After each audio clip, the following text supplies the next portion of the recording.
या बुलेटिनच्या सुरुवातीला एक मोठी बातमी। राष्ट्रवादीचे नेते आणि माजी मंत्री हसन मुश्रीफ यांच्या घरावरती ईडीने पुन्हा एकदा छापेमारी केली आहे। त्यामुळे राष्ट्रवादी काँग्रेसमध्ये खळबळ माजली आहे। मुश्रीफांच्या कागल इथल्या घरी ही छापेमारी सुरू आहे।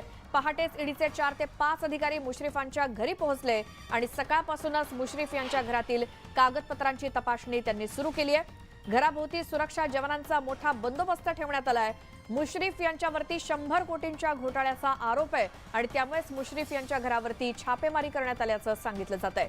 या छापेमारीनंतर मुश्रीफ समर्थकांनी त्यांच्या घराबाहेर जमायला सुरुवात केली आहे।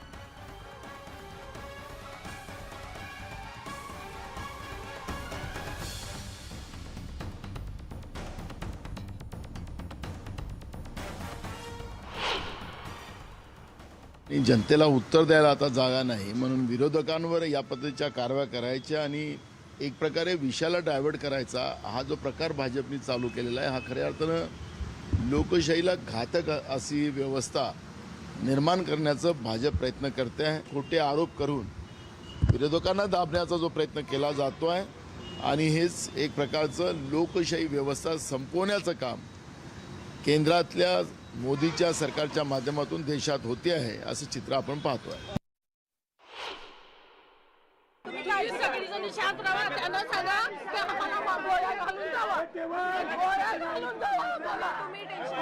आम्ही तुमच्या बरोबर आहे भाभी, काय काय बोलू नका, तुमच्या बरोबर आहे।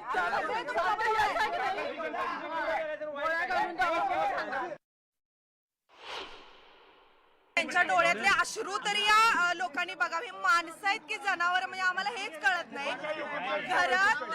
घरात फक्त महिला आहेत आणि यांनी धाड टाकलेले। साहेब उपस्थित नसताना आज साहेबांची मिसेस रडायला लागली। त्यांच्या डोळ्यातले अश्रू तरी या जनावरांना दिसत, किमान जनावर सुद्धा यांच्यापेक्षा बरी असं वाटायला लागले। अरे आमच्या कागलकरांना सवय लावायला लागलाय तुम्ही ईडीची, पण आम्ही शांत बसणार नाही। काल कोर्टाचा काय निर्णय झालाय आणि आज सकाळी तुम्ही इथे येऊन धाड टाकायला लागलाय। ही सगळी लोक धाड टाकली म्हणून आलेली नाहीत, कामासाठी आलेली सगळी लोक आहेत। काल माननीय उच्च न्यायालयानं या कोल्हापूर जिल्हा पोलिसांनी घातलेल्या गुन्ह्याबद्दल ताशेरे ओढले। चौकशी समिती नेमली, उच्च न्यायालयानं समिती नेमली आणि कीड सोमाची चौकशी करण्याचा निर्णय घेतला।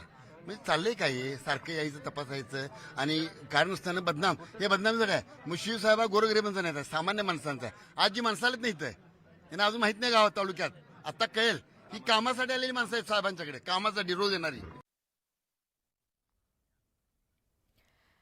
आमचे प्रतिनिधी ज्ञानेश्वर साळोखे हे देखील आपल्या सोबत जोडले गेलेत। ज्ञानेश्वर, आज पहाटे हे पथक धडकलं, त्यानंतर आता कागदपत्र तपासणीला सुरुवात झाली आहे। काही प्रतिक्रिया आपण ऐकल्या, आताचे अपडेट्स काय? श्वेता, सध्या या परिसरामध्ये सगळ्या तणावपूर्ण स्थिती आहे ते आपल्याला पाहायला मिळते, कारण मुश्रीफांचे समर्थक आहेत ते मोठ्या प्रमाणात या ठिकाणी जमा झालेले आहेत।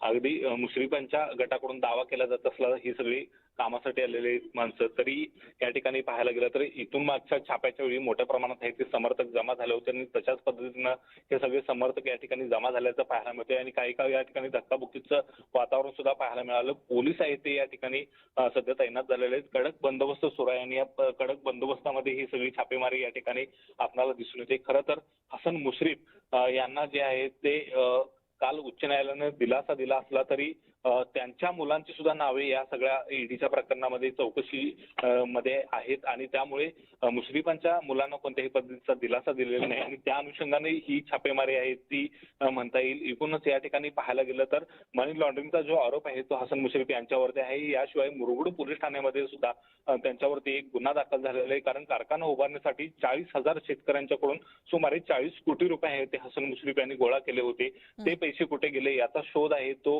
हे सगळ्या यंत्रणा घेताना आपल्याला पाहायला मिळतात। त्यामुळे मुश्रीफांच्या अडचणींमध्ये दिवसेंदिवस वाढ होताना या ठिकाणी दिसून येते।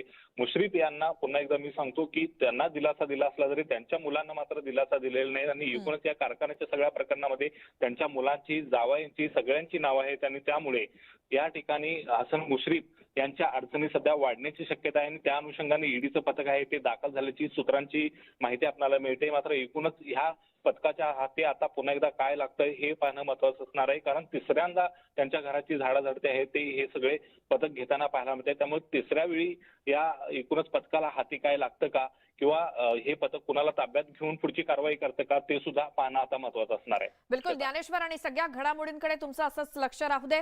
प्रत्येक अपडेट आपल्यापर्यंत आपण प्रेक्षकांपर्यंत पोहोचवूयात. कोल्हापुरातल्या कागल या हसन मुश्रीफांच्या निवासस्थानाबाहेर त्यांच्या समर्थकांची जमलेली ही गर्दी सध्या आपण पाहतोय. याच संदर्भात राष्ट्रवादीचे प्रदेशाध्यक्ष जयंत पाटील यांच्याशी आम्ही थोड्या वेळापूर्वी संपर्क साधला होता. ते काय म्हणाले ते ऐकूयात.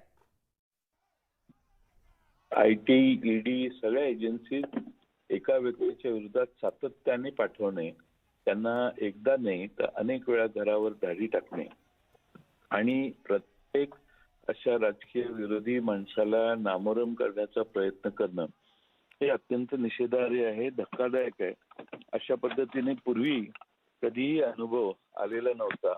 ज्या घरावर ज्या व्यवस्थेवर एकदा धाड टाकलेली आहे आणि सगळं तुम्ही तपासून गेलेला आहात, त्यात तुम्ही वारंवार धाड टाकून त्या व्यक्तीला बदनाम करण्याचं आणि दबाव आणण्याचा प्रयत्न होतोय असा त्याचा अर्थ आहे.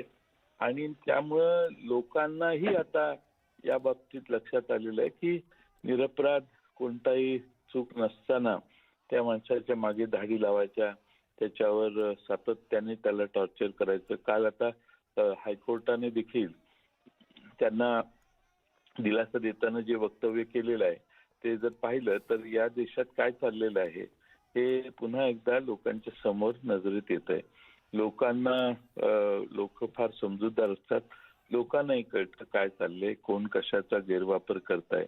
एखाद्याच्या हातात सत्ता गेली की किती त्याचा गैरवापर व्हावा याचं उदाहरण वारंवार अलीकडच्या काळात पाहायला मिळतंय.